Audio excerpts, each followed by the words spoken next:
talk about subplots.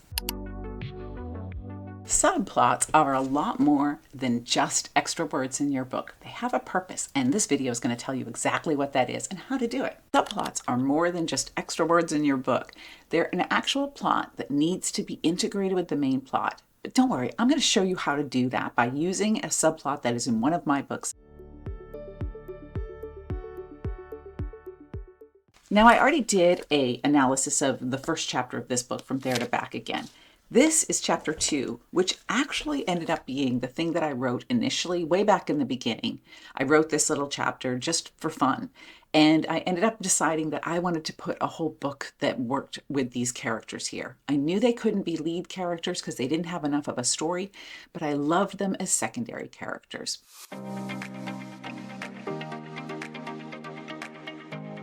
When I'm writing secondary characters, I want them to add something to the book that the book needs, first of all.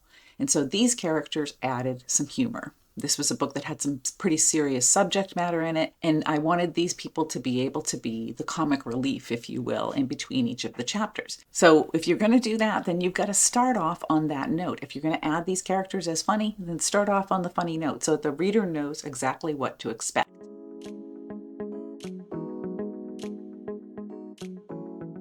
This character, Greta, is an 83-year-old woman who is living in a retirement home. Doesn't sound like a super funny person, but I started off with her drinking bourbon on her birthday. And I start, just like I do with a regular plot, in a teeny tiny bit of her ordinary world before I start bringing in what the plot itself is. Greta Winslow celebrated her 83rd birthday the way she celebrated most everything, with a heaping plate of windmill cookies and a double shot of Maker's Mark. Now, as a side note, the windmill cookies come from my own grandmother, who ate those all the time. When she hit her 80s, she decided she was not going to eat vegetables anymore, and she had plenty of cookies and cake. That's the kind of thing that I aspire to as I get older. You know immediately from the beginning with Greta that she is not your usual grandma. I have a teeny bit of backstory that has been triggered, as I tell you backstory has to be, by her drinking the bourbon. She gets into where that came from. Her father had been a Jim Beam man. He'd lined up his empty liters along the top of the kitchen cabinets, and as the collection grew, they created a prism when the morning light first hit. When Greta was a little girl, she'd sat at the scarred kitchen table, the one with the black divot in the center from one of Uncle Abe's forgotten cigarettes, and watched the dance of colors. By the time her father died at the ripe old age of 97, that bottle row was 2, some places 3 deep, but the rainbow still came every morning. Greta missed that rainbow, missed her daddy something fierce too. So she started her day the way her father always had, with a few nips of the hard stuff. So if you look at just that paragraph, it comes full circle about who Greta is, where she comes from, and her motivation for why she is doing this. So right away, we know a lot about Greta and what kind of a person she is. And hopefully you really like her, because you've seen that teeny tiny slip into her backstory, into her history, so you understand why this is important to her. And then she's got a friend in the nursing home that is also her nemesis named Esther, frowns at the bourbon and asks her, does Doc Harper know that you're drinking that stuff? And Greta is a little sharp and a little witty coming back, because I want, again, for this to be a funny section of the book. But it's got more than just funny in it. You don't want to just write a subplot just to have humor. It's got to feed into the main book somehow. And I will show you how this particular subplot does in just a second. She says Doc Harper is still drying the ink on his degree, so we kind of know how she feels about people telling her what to do. And she takes some of the bourbon, she drinks it, and Esther gives her a hard time again and looks at the staff and says, you shouldn't be doing that here. She says, let's get back to work, which is their quilting club.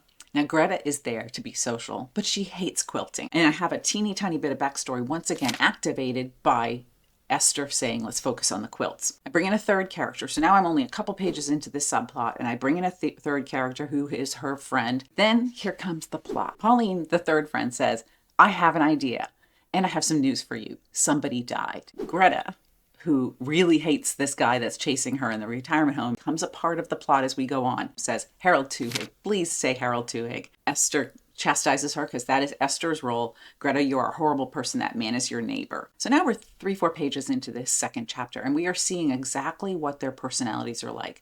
Esther's the cautious, hey, let's be nice people. Let's not get in trouble. Let's do our quilting. Greta's more the sarcastic, gonna bend the rules kind of person. And Pauline is the really excited one. Let's get involved. So Pauline tells them that the advice columnist for the local paper has died, and she proposes to the women that they become the advice columnist. Greta says, no, your advice is terrible. So we're having this little interchange. And what we're seeing happen is the motivation growing for why Greta will get involved in this without spelling it out. I don't like to spell things out. I want the reader to kind of piece it together as they see it come. Then Olivia, the heroine, comes into the room. They all start to talk to Olivia, and they invite her to a barbecue at the center.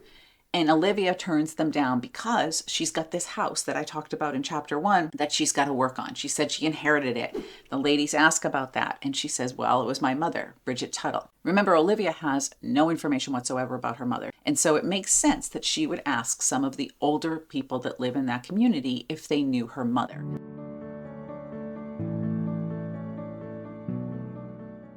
Here, we're working the plot in. We've started setting up how Greta is going to be a bigger part of the plot with what happened with Pauline and with Esther, but we're bringing in the why with Olivia asking about her mother. And as Greta starts telling Olivia what she knows about her mother, she realizes that Olivia is living next door to her grandson. Now, remember in chapter 1, Olivia met Luke, her very grumpy neighbor next door.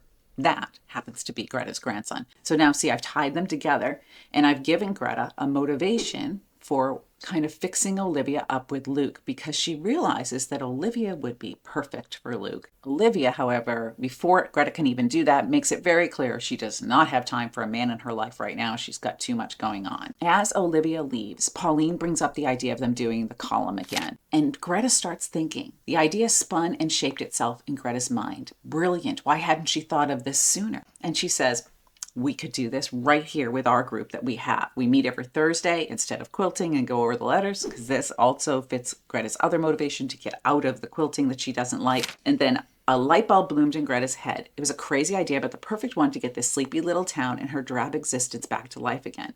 And maybe, just maybe, help bring Luke back. Not back anywhere, just special, just back. And she says to Pauline, we'll give advice and help it come true. Maybe even give people a nudge in the right direction.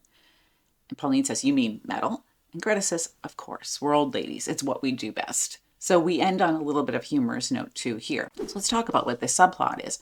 This subplot is other characters that are in Olivia's life. So they're part of Olivia's day-to-day where she goes to work. They're not just random characters popping out of nowhere. Secondly, they are integrated because Greta's grandson is the hero of this romance novel. And thirdly, they are integrated because they decide to do the advice column. And the first thing that Greta wants to do is kind of set Olivia up with her grandson, Luke. So I've got all of these integrations that come together because you want as much of the subplot to be integrated in the main plot as possible so that it makes sense for these characters to run into each other, to talk to each other, to do things for each other, to have some kind of a mesh between the main plot and the subplot. So all those plots are going to converge through both the subplot and the main plot. And that's how you really weave a subplot in. It has to have many common elements with your regular plot. So let me know in the comments if you have any questions about subplots or what your favorite kind of subplot is and how you really like to work them into your book. And in the meantime, don't forget to like and subscribe and share with other writers because sharing is caring. And check out this video on how to write scenes so that you know what goes into a scene, how to create one that really keeps the reader hooked, how to write a sequel that keeps them turning the pages, and where to put the sequel. That will give you kind of the basics of everything that goes into a scene and show you even more from this particular book that will give you the details you need to make a strong, powerful scene full of conflict and tension and emotion. Let me know what else you're struggling with as a writer, and I will see you on the other side of the page.